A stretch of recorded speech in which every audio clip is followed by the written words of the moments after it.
घर भी नहीं है बेचारे के, टूट उसमें घर में रह रहे हैं, उनके ना तो आज तक मकान बन पाए हैं, ना कुछ हो पाया। कुछ हमारे गांव में कुछ सुविधा ऐसी है। इस बार जो है अगर हमें मौका मिलता है तो हम इस काम को ज़रूर पूरा करेंगे और अपने बच्चों को यहीं गांव में ही शिक्षा दिलाने के लिए पूरा प्रयास करेंगे। हमारी लड़कियां बाहर जाती हैं, गांव दूर पड़ता है, रुड़की तक जाती हैं पढ़ने के लिए लड़कियां, तो हम ये चाहते हैं कि हमारी लड़कियों को जो है शिक्षा जो है वो ज़्यादा से ज़्यादा हमारे गाँव में मिले। इससे बहुत अच्छा वो हमें एक समाज सेवक रहा हूँ, पहले से ही रहा हूँ और मैं आगे भी समाज सेवा करता रहूँगा। ये ज़्यादा से ज़्यादा जितना भी होगा मैं गाँव का विकास करूँगा। मेरा मेन मकसद ये पहले गाँव का विकास है। अच्छा,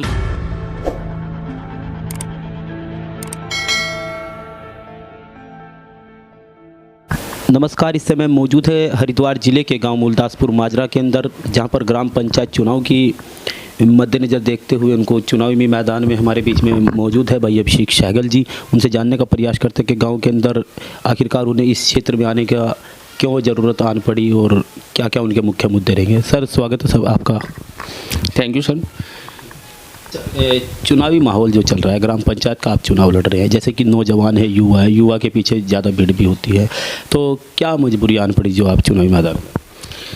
मजबूरी तो सर यही है कि आपने गांव का विकास देखा होगा। सबसे शुरू में आप देखो, यहाँ पे हमारे गांव में जो एंट्री होती है, एंट्री में पानी भरा हुआ है, कहीं पे जाने की निकासी नहीं है, जबकि ये कागजों में भी सरकारी नाला छोड़ा हुआ है। लेकिन आज तक कहीं पे किसी भी प्रधान ने आज तक ये नहीं देखा कि ये नाला भी छोड़ के जाके ये सरकारी नदी में गिरे नाला जाके।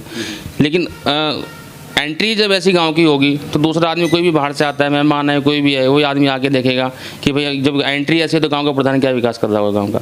उसके बाद देखा होगा हमारे गांव के बड़े बुजुर्ग आदमी है, कुछ आदमियों की पेंशन भी नहीं बंधी हुई है, कुछ पात्र ऐसे हैं जिनके घर भी नहीं है बेचारे के, टूट उसमें घर में रह रहे हैं, उनके ना तो आज तक मकान बन पाए हैं, ना कुछ हो पाया। कुछ हमारे गाँव में कुछ सुविधा ऐसी है, शिक्षा की सुविधाएँ ले लो आप। शिक्षा की सुविधा ऐसी है कि मतलब कहीं ना कहीं हम जनाधार ऐसा होता जा रहा है बच्चों का भी कि सुविधा भी, शिक्षा भी अच्छे से उपलब्ध नहीं हो पा रही है। तो इन मूलभूत सुविधाओं को जो है आप जनता के बीच में प्रेरित करने के लिए चुनावी मैदान? बिल्कुल सर, मैं समाज के एक समाज सेवक रहा हूँ, पहले से ही रहा हूँ और मैं आगे भी समाज सेवा करता रहूँगा। ये मैं अपने तरह से नहीं कहता हूँ, ये पूरे गाँव में जाके पता कर लेना मेरे बारे में कि मैं कैसा हूँ। मैं हमेशा समाज के लिए तत्पर पे खड़ा रहता हूँ, हमेशा खड़ा रहूँगा और पूरे गांव के विकास के लिए। मेरा मेन मुद्दा है, आप सड़क खेत में अगर आप जाओगे, इधर हमारे हमारे गांव के खेत खलिहान है जहाँ पे हमारे गांव की खेती होती है, वहाँ पे रास्ते इतने बेकार हो चुके हैं।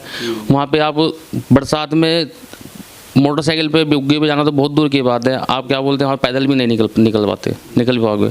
हमारे शमशान घाट में ले लो, वहाँ पे भी क्या बोलते हैं, ना तो उसकी चारदीवारी हो रखी है, तो वहाँ पे भी इतना, जब कोई अगर किसी की मृत्यु भी हो जाती है तो वहाँ आप जाके देखना, वहाँ पे इतना मतलब वो है, गड्ढा खड़ा हुआ है और जो छत है वो भी गिरने वाली है उनकी भी। यानी कि जो अब की बार चुनावी मैदान में हैं आप लोग, तो आप इन सभी समस्याओं से निजात दिलाने के लिए चुनावी मैदान में? बिल्कुल, मैं सारी समस्याओं से निजात दिलाऊंगा और ज़्यादा से ज़्यादा जितना भी होगा मैं गाँव का विकास करूँगा।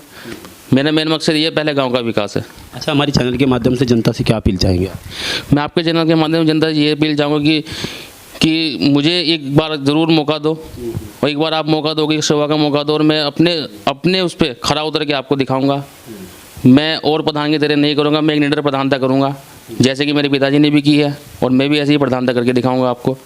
और जो भी जितना भी मुझसे बनेगा, मैं इतना गांव के विकास के लिए ज़्यादा से ज़्यादा जहाँ से भी मुझसे बनेगा, मैं वहाँ से विकास के लिए इस गांव की योजना लेके आऊँगा और लेके आता रहूँगा। गांव के अंदर चुनावी रणभेरी बजी हुई है, क्या देखते हो और किस प्रकार से चुनाव की तैयारी चल रही है? देखिए, हमारे यहाँ जो है मेरे हिसाब से जो फिलहाल आज तक की जो अपडेट जो मतलब लेटेस्ट हो है वो 19 कैंडिडेट हमारे यहाँ पर्चा खरीद चुके हैं और 19 कैंडिडेट में बस कोई ही ऐसा होगा जो क्या नाम है 100 या 50 वोट से ऊपर जाएगा।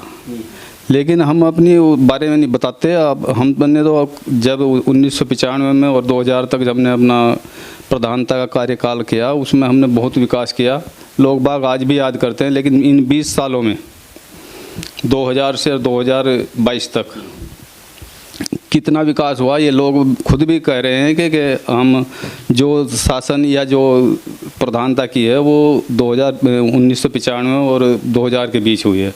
हमारा गांव 2095 में इतना ख़राब था कि यहाँ चलने के रास्ते बहुत ख़राब थे, लेकिन हमने उस टाइम बहन जी के शासन में हमें यहाँ पर काफ़ी मदद मिली है पैसे से, और हमने गांव के पूरे रास्तों को सही कराया। सभी हर गली में लेकर मेन रोड से लेकर हर आदमी के चूल्हे तक जो हमने पक्के रास्ते बनाए थे, खड़ंजे लगाए थे। लेकिन इन 20 सालों में हमारा गांव 20 साल और पीछे हट गया, क्योंकि प्रधानों ने कोई काम नहीं किया, सब अपना जो पेट भरते रहे। लेकिन अब हमारा मेन मुद्दा है कि हमारे गांव का विकास हो, और विकास में जो हमारा प्रथम विकास जो है वो रास्तों का है। हमारे गांव के रास्ते जो हैं बहुत ख़राब हो चुके हैं, और 10 साल में तो ऐसा हो गया, क्योंकि दूसरे उससे बिरादरी से जो कैंडिडेट थे उन्होंने कुछ काम नहीं किया, सिवाय उसमें अपनी बिरादरी में काम किया है ज़्यादातर। लेकिन अब जो हमारा प्रथम तो यही रहेगा कि हम गांव के रास्ते सही कराएं। और शिक्षा का यहाँ बहुत बड़ा वो है कि यहाँ कोई बच्चों के लिए कोई ख़ास ऐसी व्यवस्था नहीं है, छोटे छोटे स्कूल हैं। लेकिन हम चाहते हैं कि कोई बड़ा स्कूल यहाँ पर खुले, डिग्री कॉलेज कन्याओं के लिए, और हमारे पास ज़मीन भी उपलब्ध है। लेकिन हमने कई बार कोशिश की है, लेकिन इस बार जो है अगर हमें मौका मिलता है तो हम इस काम को ज़रूर पूरा करेंगे, और अपने बच्चों को यहीं गांव में शिक्षा दिलाने के लिए पूरा प्रयास करेंगे। हमारी लड़कियां बाहर जाती हैं, गांव दूर पड़ता है, रुड़की तक जाती हैं पढ़ने के लिए लड़कियाँ। तो हम ये चाहते हैं कि हमारी लड़कियों को जो है शिक्षा जो है वो ज़्यादा से ज़्यादा हमारे गाँव में मिले। इससे बहुत अच्छा वो हमारे गांव को जो विकास होगा, क्योंकि शिक्षा जो है ऐसी चीज़ है जो जिसकी वजह से जो हमारे गांव का विकास हो सकता है। धन्यवाद। ये थे पूर्व प्रधान महेंद्र सिंह जी, जिन्होंने शिक्षा के ऊपर अपना ज़्यादातर ध्यान केंद्रित किया, और शिक्षा की बात भी हमेशा शिक्षित व्यक्ति करता है। तो धन्यवाद। SRE न्यूज़ से जुड़ने के लिए हमारे चैनल को लाइक करें, फॉलो करें, सब्सक्राइब करें।